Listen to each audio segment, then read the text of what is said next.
Hello friends, welcome to quick revision point. My name is Raksha Srivastava. Friends, आज हम social studies के important question को discuss करेंगे जो कि फ्रेंड एग्जाम के लिए इंपॉर्टेंट है। तो स्टार्ट करते हैं। फर्स्ट क्वेश्चन है कि अशोक पहला शासक था जिसने अभिलेखों द्वारा अपने संदेशों को लोगों तक पहुंचाने की कोशिश की थी। यस, ये करेक्ट है कि अशोक एक पहला ऐसा शासक था जिसने अभिलेखों को लोगों तक पहुँचाने की कोशिश की, क्योंकि अशोक के ज़्यादातर अभिलेख जो होते थे वो प्राकृतिक भाषा में और ब्राह्मी लिपि में लिखे जाते थे।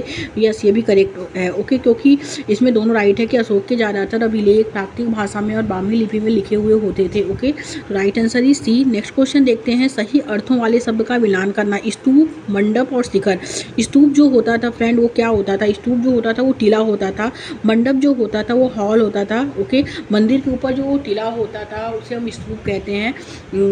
और मंडप जो होता था हॉल होता था, जहाँ सब लोग बैठ के इकट्ठा होते हैं। मंडप तो वो मंदिर के अंदर जो हॉल जैसा बना होता है वहाँ लोग इकट्ठा होते हैं, उसे हम हॉल कहते हैं। शिखर जो होता है वो टावर होता है। ओके, शिखर जो होता है वो टावर होता है। तो ए का सेकंड, बी का थर्ड, सी का फर्स्ट। ओके, तो राइट आंसर जो होगा फ्रेंड वो ए हो जाएगा। आगे देखते हैं। 18वीं शताब्दी में दिल्ली से मुगल कलाकारों के पलायन के बाद चित्रकला की एक नई विधा के उत्थान पर परियोजना कार्य की योजना बना रहे हैं।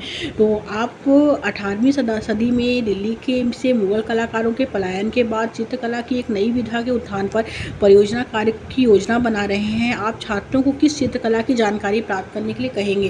तो ए है बसौली चित्रकला, बी है कांगड़ा चित्रकला, सी है जोधपुर चित्रकला एंड डी है कोटा चित्रकला।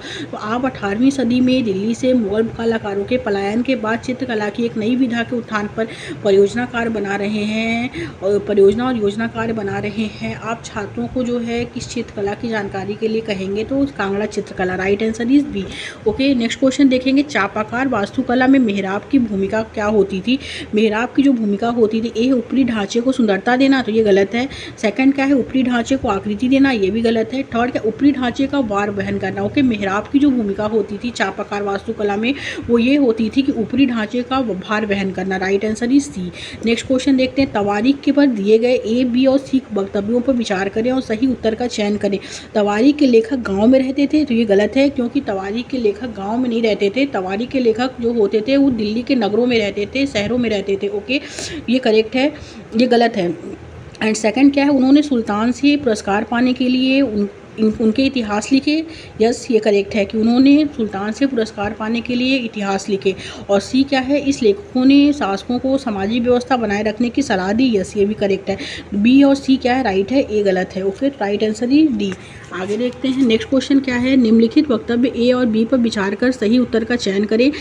वक्तव्य ए कहता है हिंदुस्तान शब्द का अर्थ समय के साथ विकसित होता गया। यस, ये करेक्ट है कि हिंदुस्तान शब्द का अर्थ जो है वो समय के साथ विकसित होता गया, क्योंकि 13वीं शताब्दी में इसका आशय पंजाब, हरियाणा और गंगा यमुना के बीच में स्थित इलाकों से था। और 16वीं शताब्दी में इस शब्द का प्रयोग इस उपमहाद्वीप में भूगोल और संस्कृति का वर्णन करने के लिए किया गया था। ओके, तो ए और आर क्या है? दोनों राइट है, और ए और बी जो है इसमें दोनों करेक्ट है। ओके, और बी जो है वो ए की सही व्याख्या भी करता है।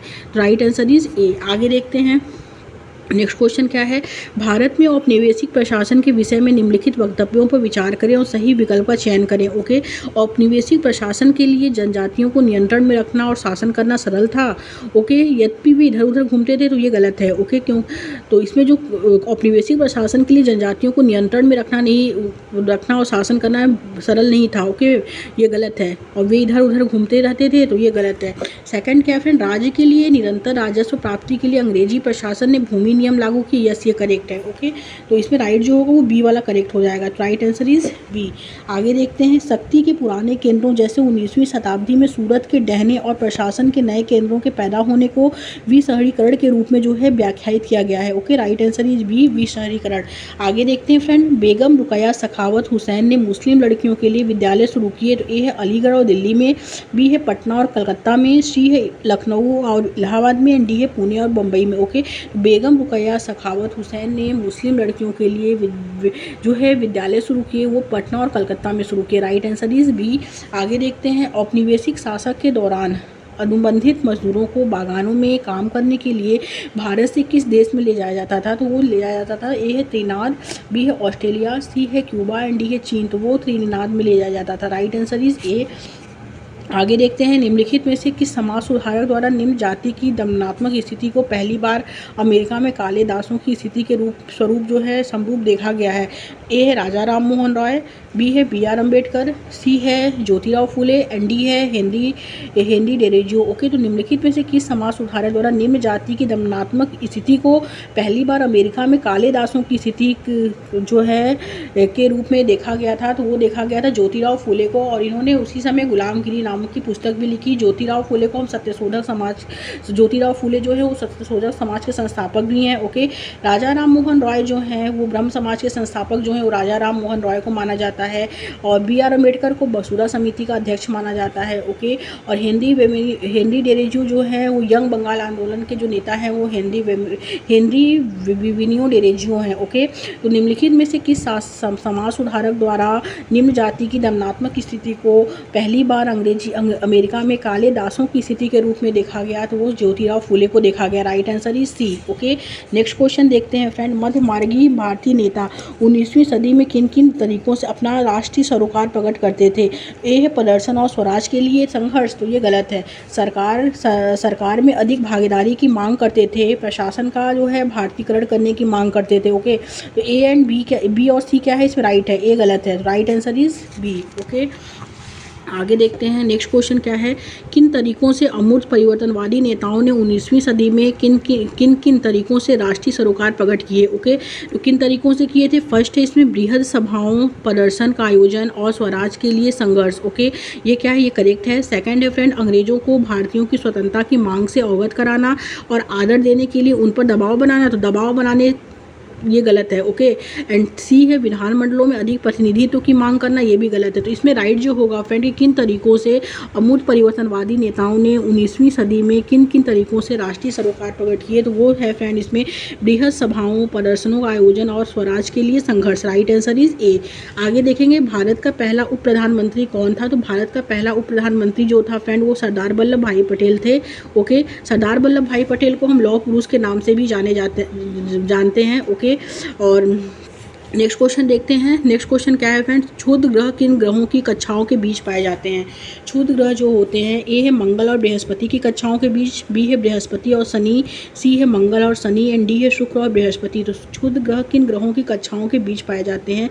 वो मंगल और बृहस्पति की कक्षाओं के बीच में पाए जाते हैं। मंगल ग्रह को हम लाल ग्रह कहते हैं। बृहस्पति ग्रह जो जुपिटर होता है वो सबसे बड़ा ग्रह होता है। ओके, और इसमें जो है फ्रेंड कि क्षुद्र ग्रह जो है वो मंगल और बृहस्पति ग्रह के बीच कक्षाओं के बीच में जो है पाए जाते हैं। Okay, right answer is A. आगे देखते हैं फ्रेंड, किस स्थान के बारे में निम्न सूचनाओं पर विचार करना है? इसमें जो है फ्रेंड कि यह 30 डिग्री अक्षांश पर स्थित है, बी है यह उत्तरी गोलार्ध में स्थित है, सी है यह प्रमुख यामनोत्तर से पूर्व में स्थित है। तो ये क्या है? इसमें जो है इसमें सूचना पर विचार करना है। इसमें सूचना क्या है? अपर्याप्त है। ओके, तो राइट आंसर ये डी हो जाएगा। आगे देखते हैं नेक्स्ट क्वेश्चन क्या है। अगर हम उत्तरी ध्रुव से दक्षिणी ध्रुव की तरफ जा रहे हैं तो उन रेखाओं का अनुक्रम क्या होगा जिन्हें हम पार करेंगे? तो उत्तर ध्रुवित होगा, फिर कर्क रेखा होगा, फिर विषुवत रेखा, फिर मकर रेखा, फिर दक्षिणी ध्रुवित। ओके, ये इसका सीक्वेंस है। पहले उत्तरी ध्रुवित, फिर कर्क रेखा, विषुवत रेखा, मकर रेखा एवं दक्षिणी ध्रुवित। Okay, right answer is A. आगे देखते हैं नेक्स्ट क्वेश्चन क्या है। कथन ए कहता है हिंद महासागर का आकार अंग्रेजी के एस अक्षर के आकार का है। तो ये क्या है? ये गलत है, क्योंकि हिंद महासागर का आकार जो है वो अंग्रेजी के एस अक्षर के आकार का नहीं है, ये आर्कटिक महासागर का है। ये क्या है? ये गलत है। ओके, और सेकंड क्या है फ्रेंड कि हिंद महासागर का एस आकार प्राकृतिक पोताश्रयों और पतनों के लिए आदर्श स्थिति है। ये भी गलत है। इसका भी ये जो है ये आर्कटिक महासागर का है। ये दोनों गलत है। ओके, तो इसमें दोनों असत्य हो जाएगा। ए एंड बी क्या है? दोनों असत्य है। Right answer is B. Next question देखते हैं। स्लेट तथा संगमरमर किसके उदाहरण हैं? स्लेट जो तथा संगमरमर जो है, ए है प्राथमिक सेल है, बी है आग्नेय सेल है, सी है औषधि सेल है, डी है कायांती सेल है। तो स्लेट तथा संगमरमर जो है फ्रेंड वो कायांती सेल के उदाहरण है। ओके, ये कायांती सेल के उदाहरण है। और चूना बलुआ पत्थर जो है ये औषधि सेल के उदाहरण है। ओके, तो इसमें जो स्लेट तथा संगमरमर जो दिया है वो कायांती सेल का है के जो है उदाहरण है। राइट आंसर ये डी।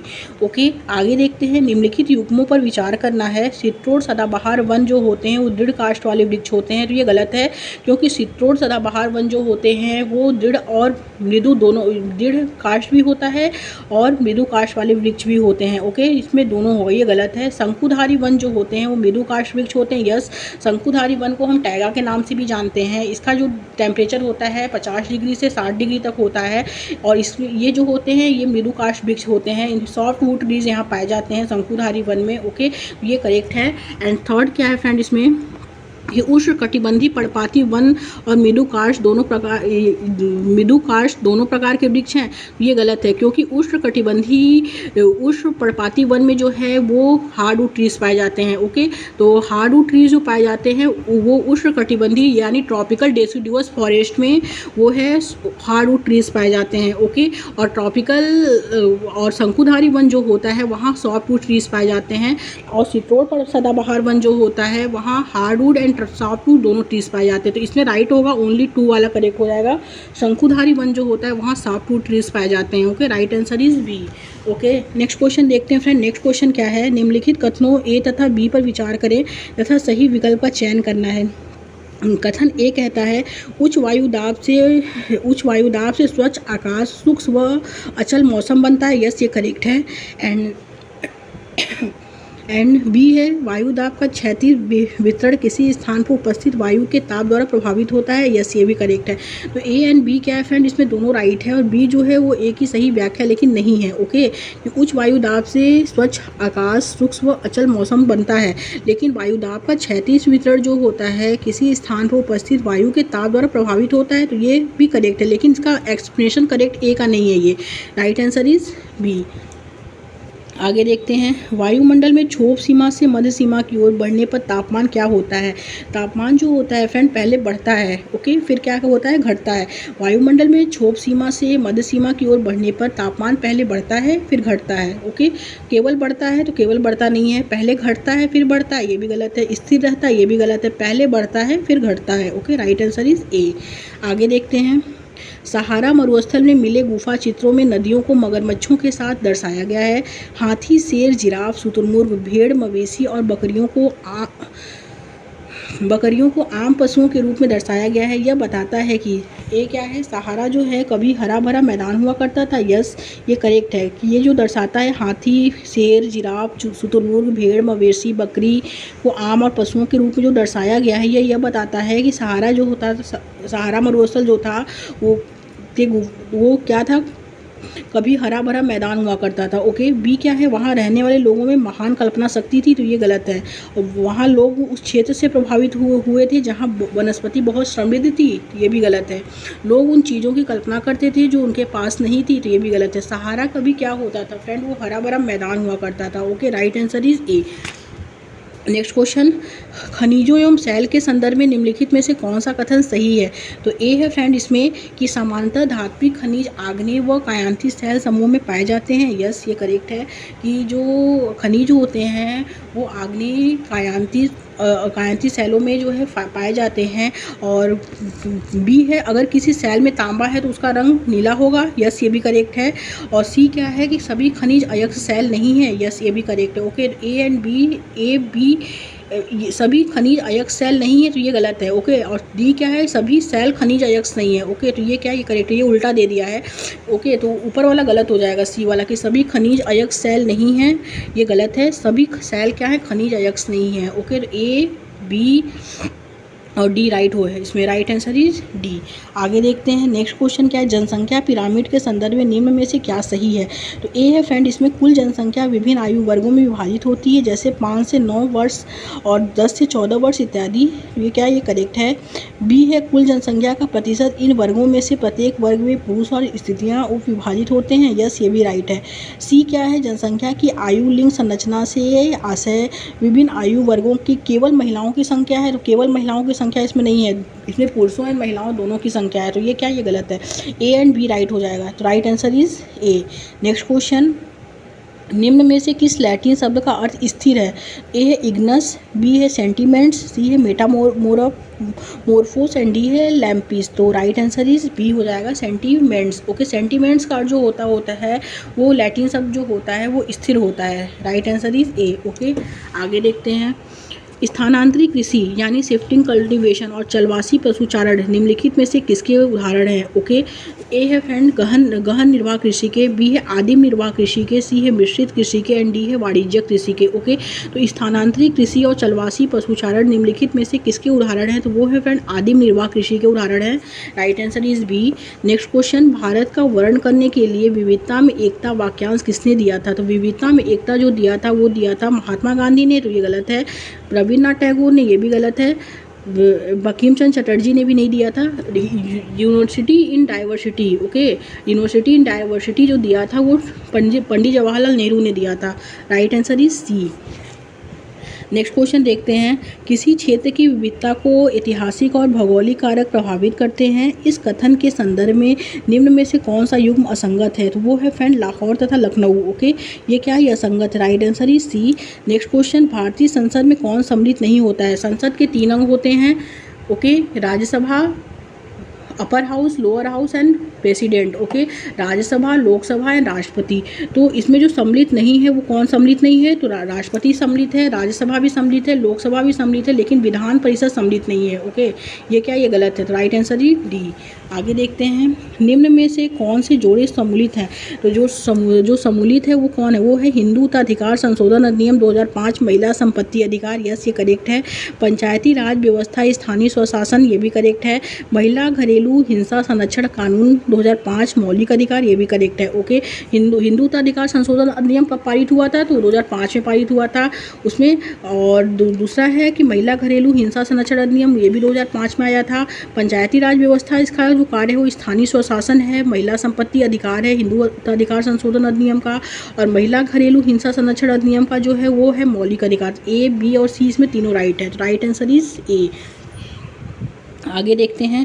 कपास उगाने के लिए सूती कमीज बनने तक के सभी चरणों को सही क्रम में लगाना है। पहले होता है कटाई, ओके, उसके बाद होता है ओटन, फिर होता है कताई, फिर होता है बुनाई। ओके, और कपास को 210 पाला रहित तेज चमकीली धूप की भी आवश्यकता होती है। ओके, और कपास को हम चमकीला रेशा के नाम से भी जानते हैं। तो इसमें जो राइट होगा वो ए हो जाएगा। आगे देखते हैं फ्रेंड। नेक्स्ट क्वेश्चन क्या है। एक अध्यापिका नागालैंड से सीढ़ीनुमा खेती के बारे में चर्चा कर रही है, इनमें से किस समुदाय का संदर्भ कक्षा चर्चा में होगा? ओके, तो ए है गारो समुदाय, बी है बोडो समुदाय, सी है मिसिसिपी समुदाय एंड डी है चकेसंग समुदाय। तो राइट आंसर है डी, चकेसंग समुदाय। ओके, आगे देखते हैं। निम्नलिखित वक्तव्यों पर विचार करें और सही विकल्प का चयन करें। वक्तव्य ए कहता है कि सभी वयस्क नागरिकों को वोट देने का अधिकार दिए बिना भी सरकार अपने आप को लोकतांत्रिक कह सकती है। तो ये गलत है। ओके, कि सभी वयस्क नागरिकों को वोट देने का अधिकार दिए बिना भी सरकार अपने आप को लोकतांत्रिक कह सकती है, तो ये गलत है। ओके, क्योंकि कुछ लोकतांत्रिक सरकारें प्रतिनिधि लोकतंत्र हैं जहां लोग सीधे भाग नहीं लेते हैं। ओके, बल्कि चुनाव प्रक्रिया के द्वारा अपने प्रतिनिधि को चुनते हैं। यस ये करेक्ट है। ओके, क्योंकि वो जनता के द्वारा चुने जाते हैं। जब चुनाव होता है तो पब्लिक उनको सब जनता के द्वारा वो चुने जाते हैं, तो प्रतिनिधि को चुनते हैं। तो यह जनता प्रतिनिधि को चुनती है, हर चीज़ पब्लिक होती है। ओके, तो ये क्या है? ये करेक्ट है। ऊपर वाला गलत है। तो राइट आंसर इज बी।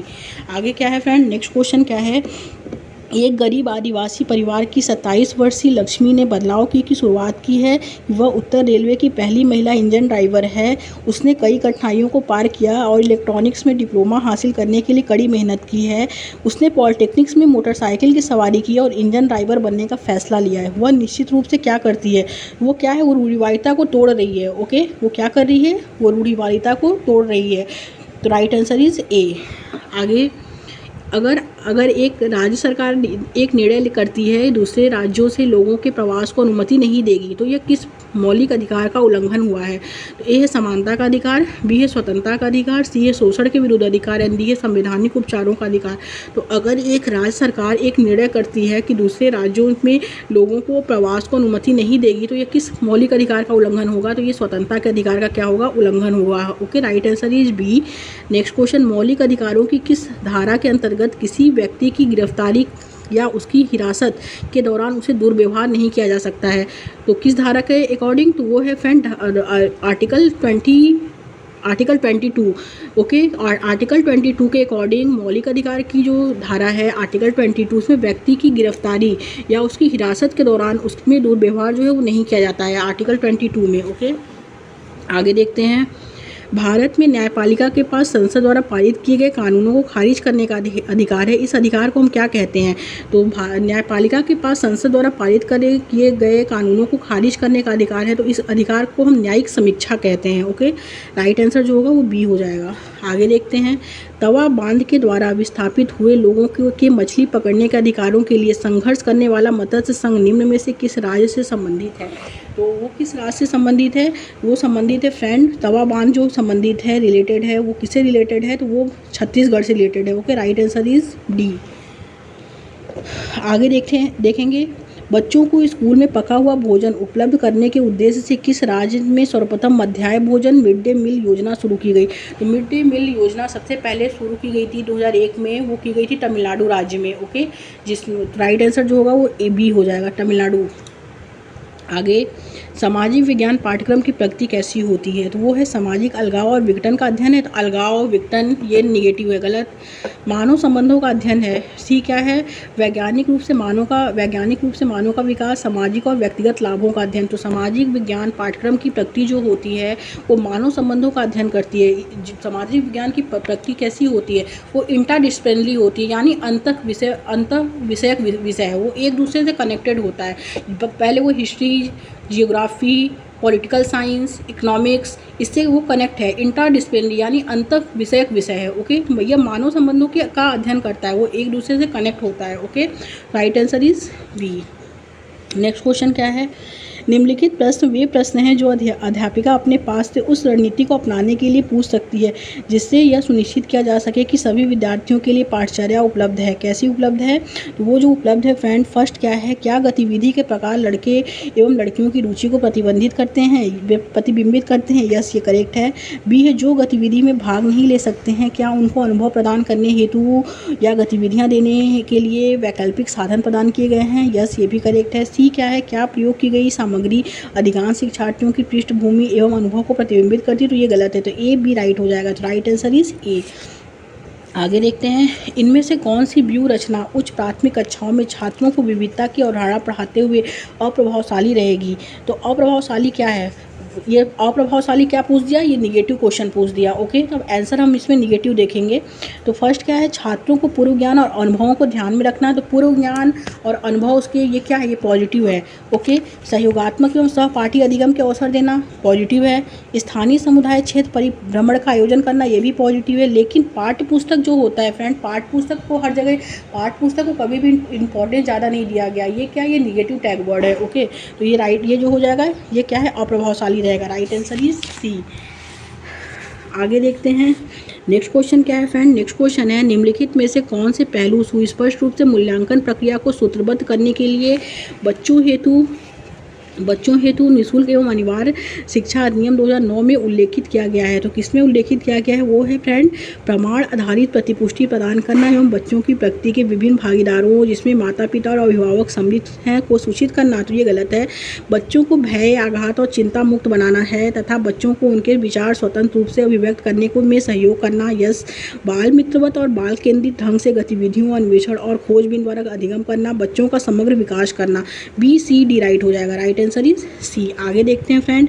कक्षा में विभिन्न असमानताओं में के संदर्भ में चर्चा के दौरान निम्नलिखित में से कौन से बिंदु पर आपका जो है मुख्य बल होगा? तो फर्स्ट है फ्रेंड, छात्रों को समझना कि असमानताएं प्राकृतिक रूप से सामाजिक होती हैं। यस, ये करेक्ट है। बी क्या है फ्रेंड इसमें कि असमानताओं पर सवाल उठाने वाले विभिन्न आंदोलन को सूचीबद्ध करना। तो सूचीबद्ध करना फ्रेंड ये निगेटिव है, ओके, गलत। सी क्या है? इस बात पर जोर देना कि लोकतांत्रिक समाज में प्रत्येक व्यक्ति समान कैसे हैं, ओके। यस, एक दूसरे हर व्यक्ति को क्या करना? इक्वल समझना, ओके। तो ये क्या है? ये करेक्ट है।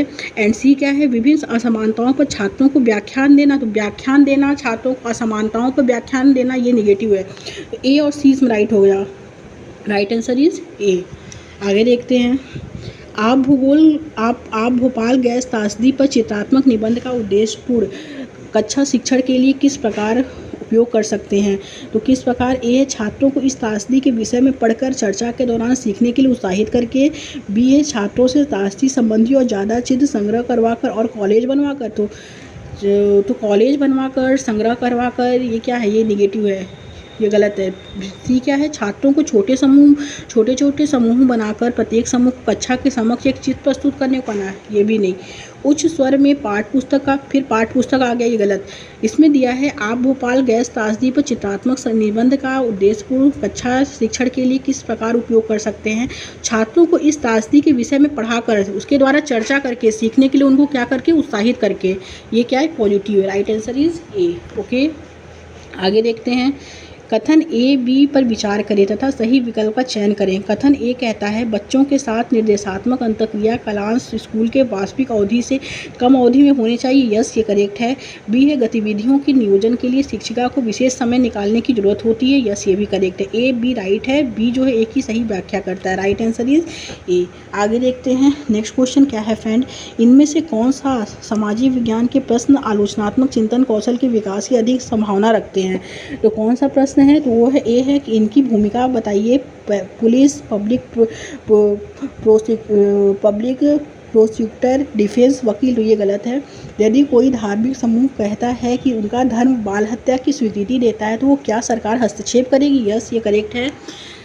सी है फ्रेंड, खादान खोदना एक बड़ी पर्यावरणीय समस्या बन सकती है। क्या आप इससे सहमत हैं? कारण बताइए। यस, ये भी करेक्ट है। शांति निकेतन किन विचारों पर आधारित है? वर्णन करें। ये गलत है। सविनय अवज्ञा आंदोलन में भारत में विभिन्न वर्गों और समूहों ने भाग क्यों लिया? ये भी करेक्ट है। तो बी सी ई राइट है। Right answer is D. Next question, इतिहास की कक्षा में इनमें से कौन सी गतिविधियों में आलोचनात्मक कौशल बढ़ाने की सर्वाधिक संभावना है? तो वो है स्रोतों की व्याख्या करना, व्याख्यान सुनना। गलत। घटनाक्रम देना। ओके, और तथ्यों और मतों को अलग करना, पुनः स्मरण करना। ये गलत है। तो ए, सी और ई राइट हो जाएगा। Right answer is C. आगे देखते हैं फ्रेंड। आप अपनी अगली इतिहास की कक्षा में औपनिवेशिक शासन के दौरान दरबारी चित्रकारों के जीवन में आए परिवर्तनों के विषय में चर्चा करना चाहते हैं। आप इनमें से किन विषयों या क्षेत्रों पर बल देंगे? ए है विभिन्न दरबारों में अपनाई गई संरक्षण विधियाँ। बी है ब्रिटिश आवश्यकताओं का दरबारी चित्रकारों का प्रभाव। ओके, तो ए बी राइट हो जाएगा। सी डी गलत है। तो राइट आंसर इज ए।